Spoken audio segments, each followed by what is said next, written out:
दोस्तों इस वीडियो के अंदर हम देखने वाले हैं gate elements bye class name method के बारे में कि जावास्क्रिप्ट के अंदर gate elements bye class name किस तरीके से काम करता है और ये हमारे एचटीएमएल कंटेंट के ऊपर किस तरीके से अपना इफेक्ट डालता है।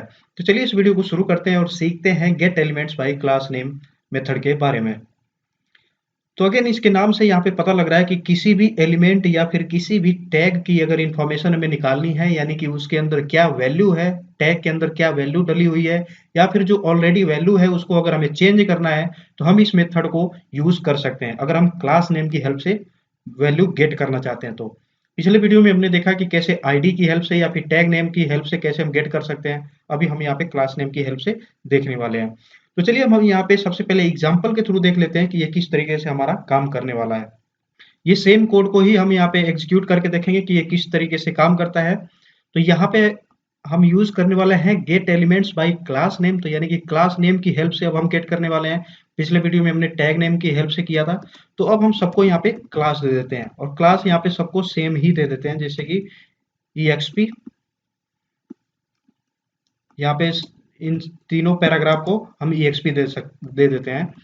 आप किसी भी टैग के ऊपर ये काम कर सकते हैं। मैं तो यहाँ पे पैराग्राफ पे कर रहा हूँ, आप किसी डिप के ऊपर भी कर सकते हैं। कोई H1 टैग हो, हेडिंग टैग हो, या फिर ऑर्डर लिस्ट हो, कुछ भी हो, HTML का कोई भी कंटेंट हो।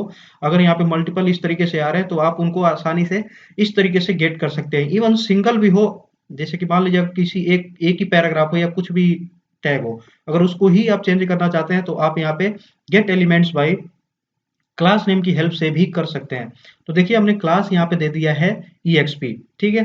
और ये बटन के क्लिक पे हम यहाँ पे क्या करने वाले हैं कि जैसे मान लीजिए ये जो पहला है P1, इसको हम यहाँ पे चेंज करके सीधा लिखेंगे ट्यूटोरियल 007, यानी कि ये पूरा लिखा हुआ है, लेकिन जैसे मैं बटन पे क्लिक करूंगा तो उसके बाद से यहाँ पे होगा क्या कि सिर्फ लिख के आएगा ट्यूटोरियल 007।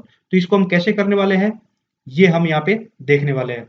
तो ये हमारा फंक्शन है, सेम यही फंक्शन हम रहने देते हैं। अब इसके अंदर ये डेटा वेरिएबल भी रहने देते हैं। अभी हम मेथड अपना चेंज कर देते हैं। मेथड हमारा क्या था इस टाइम पे, gate elements bye class name. तो टैग को यहाँ पे हम रिप्लेस करके कर देंगे क्लास नेम, और यहाँ पे हम class name as argument supply कर देंगे। तो जैसे मैंने यहाँ पे EXP सप्लाई कर दिया, ठीक है।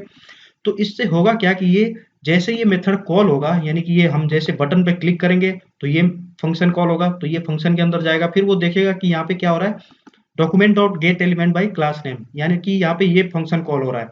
तो ये ढूंढेगा कि ये क्लास हमारे HTML कंटेंट के अंदर कहाँ कहाँ पे अवेलेबल है, ठीक है।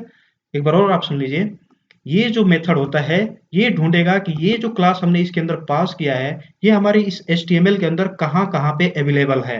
जहाँ पे भी अवेलेबल होगा उनका डेटा ये कलेक्ट करेगा और वो इस वेरिएबल के अंदर डाल देगा, यानी कि डेटा वेरिएबल के अंदर जितने भी वो मैचिंग वाले क्लास नेम होंगे उन सबको डाल देगा। अब यहाँ पे डेटा के पास हर एक चीज यहाँ पे आके स्टोर हो चुकी है, और ये स्टोर होती है जैसा मैंने पिछले वीडियो में बताया, ये स्टोर होती है एरे के फॉर्म में, यानी कि एक इंडेक्सिंग के फॉर्म में यहाँ पे वैल्यू स्टोर होती है। जैसे कि ये जो पहली वैल्यू स्टोर होगी ये 0 पोजीशन पे होगी, फिर दूसरी वाली 1 पोजीशन पे होगी, तीसरी वाली यहाँ पे 2 पोजीशन पे होगी। तो इस तरीके से ये 0 1 2 3 4 5 ऐसे करके ये वैल्यू स्टोर होती जाती है जितने ही बार ये मैच करता है। तो यहाँ पे क्या होगा कि अगर हम सिर्फ मान लीजिए 0 पहली पोजीशन पे, यानी कि 0 ये पहले पैराग्राफ इसको जो मिला है उसको हम यहाँ पे वैल्यू इसकी चेंज करना चाहते हैं, इसके अंदर कुछ और हम डालना चाहते हैं, तो इस चीज को हम यहाँ पे कैसे करेंगे।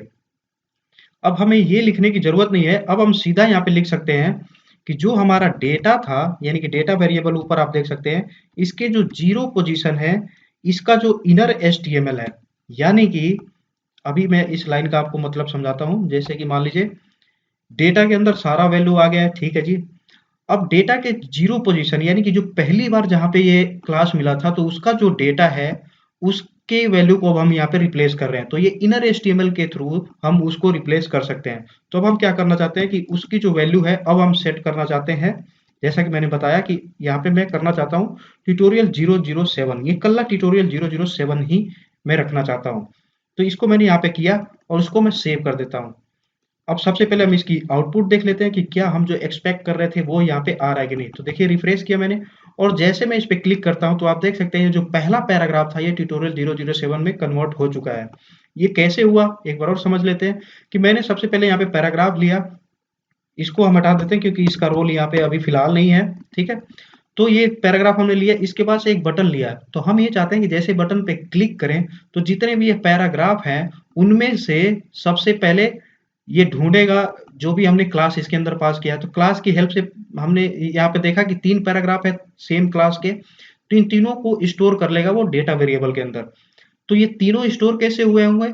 0 पोजीशन पे ये पहला पैराग्राफ, 1 पोजीशन पे ये दूसरा पैराग्राफ और 2 पोजीशन पे ये तीसरा पैराग्राफ स्टोर हुआ होगा। तो हम यहाँ पे क्या कर रहे हैं कि जो 0 पोजीशन पे पैराग्राफ है उसकी वैल्यू को यानी कि इनर एचटीएमएल को हम चेंज करके ये बना रहे हैं, यानी कि ट्यूटोरियल 007 बना रहे हैं। तो इसी की वजह से ये हो रहा है कि जैसे हम क्लिक कर रहे हैं तो ये जो 0 पोजीशन है ये चेंज होके ट्यूटोरियल 007 हो जा रही है। ये हम यहाँ पे किसी को भी चेंज कर सकते हैं। जैसे मान लीजिए मैं 2 को करना चाहता हूँ, यहाँ पे मैंने सेव किया, इसको रिफ्रेश किया और यहाँ पे क्लिक करते हैं तो आप देख सकते हैं जो 2 पोजीशन पे था यानी कि 0, 1 और ये 2 पोजीशन वाला हमारा आसानी से यहाँ पे चेंज हो गया है। तो आई होप आपको समझ में आ गया कि जो ये gate elements bye class name जो मेथड है जावास्क्रिप्ट के अंदर का, ये इस तरीके से काम करता है। तो अगर आपको वीडियो अच्छी लगी तो वीडियो को जरूर लाइक करें, साथ ही साथ चैनल को सब्सक्राइब करें। इस तरह की वीडियो देखने के लिए मिलते हैं आगे की वीडियो में, तब तक के लिए धन्यवाद।